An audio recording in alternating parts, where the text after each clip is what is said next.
Hi, I'm Megan, and welcome to the Intermish, the show where it's literally the length of an NHL intermission, where we discuss the NHL, teams, memes, trades, picks, and look at him go.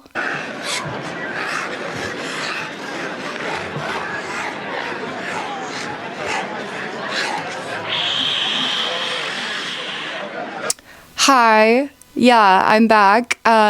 Sorry, I've just been cripplingly depressed over how bad my last video flopped, which, I mean, flops happen. It's fine. It was a good concept. Did I execute it correctly? Absolutely did not, boo-boo. But I'm also more depressed about the end of the season upon us, the end of the regular season. And honestly, that's not fair to you guys. Weekly content will continue to happen on Fridays. Trying to get these out on Fridays. On top of that, I coach lacrosse, so it's like a million things. Hey! What are you doing? Sit. Everyone, you know Charlie, friend of the pod. She's... Sit, girly. Oh my god. Anyway, do you have any thoughts? Anyway, I'd like to say congratulations to Comrade Ovechkin for, doing the thing. But no, that's kind of insane. That this man who was built like a boat, or Moto from, Madagascar 2 beat Wayne Gretzky's record. So, I mean, could have happened to a better player, but, history is history, I guess. And hats off to you, Matthew Nyes, for your hat trick, and shout out to Gauthier? Like, how do you say his name? Cutter? I know his name's like Cutter or something. Yeah, good for you, because, well, that kid has, like, morals and is like, I'm not playing for you. And he, like, pointed to John Tortorella and said, I'm not playing for you. And then I would now like to, just for the brief time here, the in memoriam of the teams who are now eliminated from playoff contention. Please show some respect here. Sorry. Okay, so anyway, what if I told you in the early 60s, the NHL was the most unserious sports, sorry. Thank you. And to all those who observe, a happy Masters weekend to you. Whatever you guys do. I want to get hammered at the Amen corner one day, but, that's just me. So yeah, let's get into it. 60s, the NHL was probably the most unserious sporting organization in probably the world. Yeah, they were. Hi, I'm Megan. You know this, and welcome to Defunct Mish. Today, our topic is the California Golden Seals and the failed San Francisco Bay Area expansion into the hockey world. The California Golden Seals were announced to be a new market eyed by the NHL in 1966 with the WHL, the World Hockey League, which we'll get into those in another episode. Basically, the NHL is threatened at the idea of the WHL, taking over their organized market. And seeing as California as, like, the Beverly Hillbillies, where they said, Jed, move away from there. California is the place you ought to be. So he packed up the home and he moved to Beverly Hills, that is. So,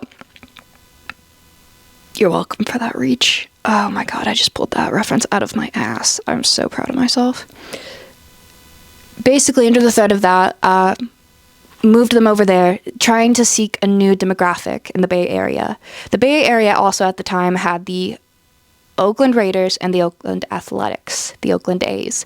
And to the people of Oakland, California, I'm going to tell you right now, you've been screwed, and you haven't been dined and wined and whatever that. You have gotten no pleasure of any of the sporting world other than the few World Series won by the A's back in the day. And I am so sorry, and they will forever be the Oakland Raiders and the Oakland A's to me in my eyes. I love you. I have a place for you in my heart.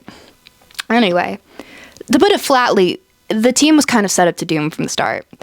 They weren't good, with a majority of the original six telling to the league when it came time for draft picks, yeah, we're keeping our best players. Like, they wanted to keep their best players because, well, there was also at the time teams were doing everything they could not to lose players to the W. Were bending over backwards to make sure that their best players didn't get, swept up into the idea of the WHL. So, with basically the scraps of aging players aging their way out of the league, the broken, the battered, and the minor league players who were, picked up by the scruff of their neck and said, boy, it's time to be a man, and threw them into the league without a care in the world, knowing whether or not if they were going to succeed or not. It was basically like throwing the Stanley Cup into a pool and thinking it's going to float. Spoiler, it doesn't. Hang on, I have to burp. Sorry. So yeah, basically they would pick up the minor league players by the scruff of their neck and said, boy, it's time to be a man, and threw them into the westward expansions of the NHL.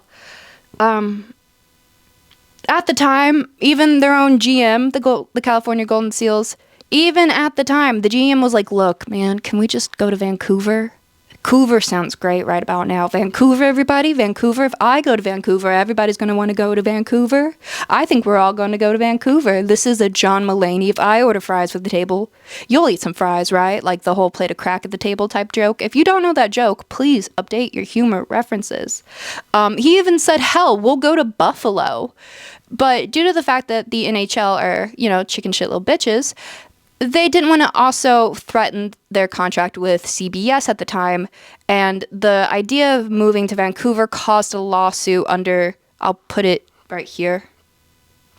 It caused a lawsuit saying that the NHL would violate some sort of law or act, and with that, the tone was set. The tone was set. They set the tone, like the gyms. The mediocre on ice performance at best. And after the first season, a lot of overhauls were happening. Basically, 7 out of the 20 original Seals were left, essentially. However, season 2 was probably the first ever season 2 to ever be better than season 1, ever. That's a lie. It's probably not, but from what I read for these people, it was a lot. Attendance was still people were unsure of this idea of ice hockey because, well, it's California. It's the Californians. It's an upswing. Granted, they improved to a 69 points. It was still below 500, and at the time, with the expansion in the number of teams in the league, it was like when I call Brady Tkachuk Frankenstein's monster. It was not a lot, but it was enough to get them into the playoffs. Their first ever playoff contention in season 2 was against the, at the time, Los Angeles Kings, their in-state, at the time, rival. They were heavily favored to, upset the Kings, who were mainly the favorites, but the Seals were the underdogs. However, they did stretch it out to a Game 7, but unfortunately fell to the Kings. And it was really kind of their best, season. Next season, they beat out the Philadelphia Flyers via the tiebreaker rule. I'm so sorry. And, I mean, granted, it was a technicality, but they still made the playoffs. I digress. However, that was lived very shortly due to the Pittsburgh Penguins. And then the owner sold the team. And there was a bidding war, unlike any other ever. So, in this corner, I give you a guy who Wikipedia describes as the most eccentric and flamboyant owner of the Oakland Athletics, and then, at the time, the Oakland Seals, Charles O. Finley, as depicted here. Over here is this guy, John Seltzer, I think is his name. Yeah, this guy, his plan was more, finance. It was more well financed. There was a better financial plan and a backing to it. He also had a plan. He had a point by point, being a guy who owned a roller derby league. He was one of the last active roller derby bosses up until his death. Had a point by point, way of getting the Seals to where they needed to be. And the board of directors and the board of governors said, yeah, let's go with this funny little Elton John guy. Let's go with this guy. He's just chaotic energy. All you guys are old and stale, and let's just take a whim on this guy who already owns a major league team. And, what could go wrong? Everything. So basically, this is what I'd like to call the white skates era. And the California Golden Seals, or the Seals, were basically known for their white skates. Because he wanted them to match the vibe and outfit that the A's were giving off. So the team's colors were green and gold. And out there on the ice, they were wearing white skates. To which, if you know hockey players, that's not their vibe. White skates are for figure skating, for girls. And I own a pair of figure skating skates. And the idea of them being black, that's cool, but it's not iconic. However, basically, with this happening, in between periods, Finley made them spray paint the skates white between each period. There were players who, in interviews, were complaining about how heavy their skates were because of the layers of paint. And I'm probably he didn't want the scuffs to show. They also were probably high on paint fumes. A lot of them already, losing brain cells due to the potential CTE they could receive. They were high on paint fumes.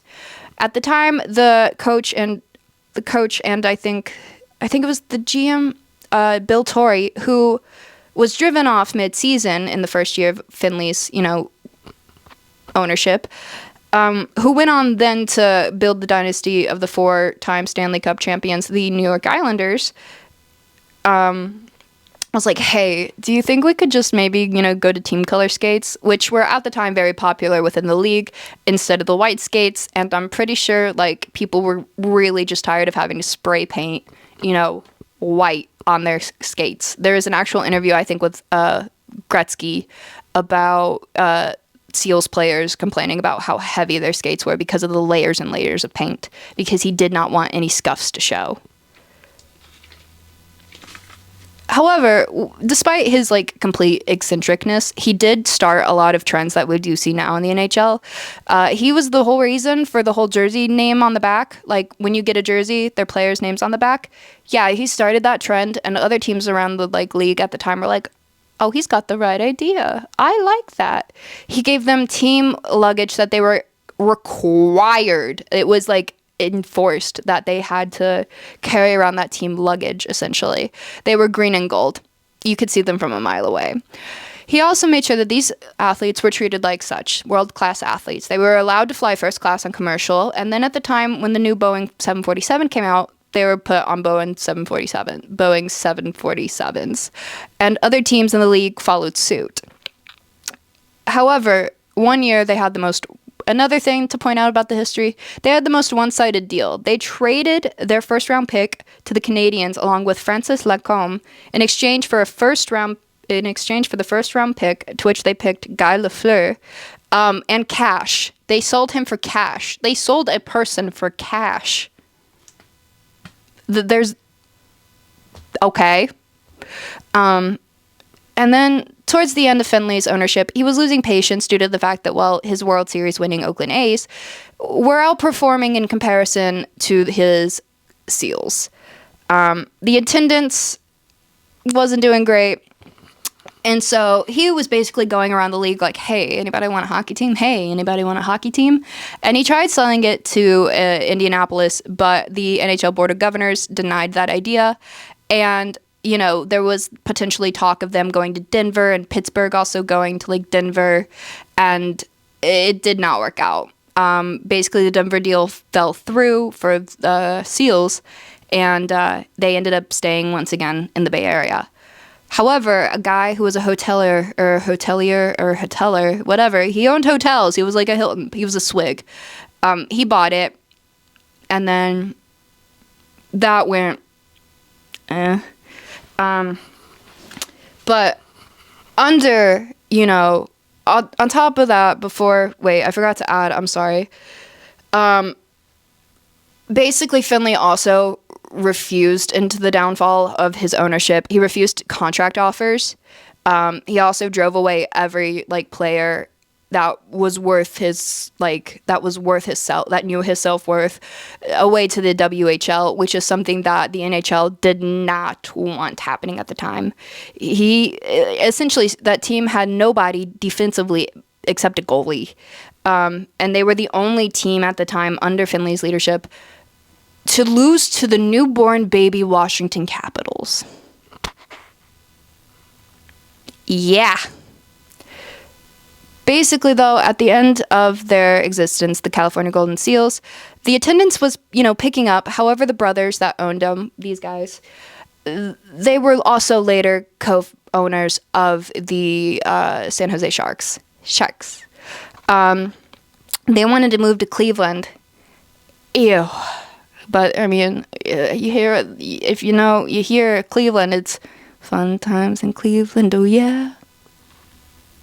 Yeah, at the end of that video, they say, at least we're not Detroit, but, hey, your economy was based on LeBron James. How'd that work out for you? Anyway, they moved to Cleveland, and then they became the Cleveland Barons, which that lasted a season, I think, because they saw they were going to be out-muscled and marketed due to the fact that there were already the Red Wings in the area of Cleveland, because Detroit and Cleveland are pretty close, I think, geographically. And the Red Wings were already there, the Blackhawks were already in Chicago, and the Minnesota North Stars, may they rest in peace, were already in Minnesota. So, with that, the team folded. And thus the end of the California Seals experiment. However, this isn't, they're not always going to end this way, I promise. Basically, the Hartford Whalers turned into the Carolina Hurricanes. One team turned into the New Jersey Devils. One team is now the Calgary Flames. Just a bunch of things. And, yeah. Thank you so much for watching. I hope you enjoyed this, brief, abbreviated defunct mish of the California Golden Seals. Next week will be the drunk history of the Detroit Red Wings. And to Red Wings fans everywhere, I'm going to tell you this right now, girly pop. If you're one of the idiots on Twitter, Detroit Red Wings Twitter, follow me on Twitter, by the way, at the Intermish and at Megan Cates, I guess. Do me a favor and find another team while I'm here. Find another team. Go to Vegas. Go be soft somewhere else where your only emotional terrorism is Mark Stone. Go find another team. If you are, I think some people and some fans in particular have never played a competitive sport and or don't understand what a rebuild is. 8 seasons to miss a playoff. Granted, that is not ideal. However, if you want to look at what it's like to rush a rebrand and a rebuild, look at Vancouver. Vancouver was a cup contending team last year, and look at them now. Look at them now. They are nowhere near contention. They got eliminated. That's how bad it was. And they were even the first ones. We are recently the middle of the pack. So, Detroit sports fans, it's April in the D. Enjoy it when we have. Which, by the way, if you don't know April in the D, please just go ahead. The Tigers and Red Wings are mine. It's April in the D. Follow me on Twitter at the Intermish. Keep up with us there. And I'll see you guys next week. Bye.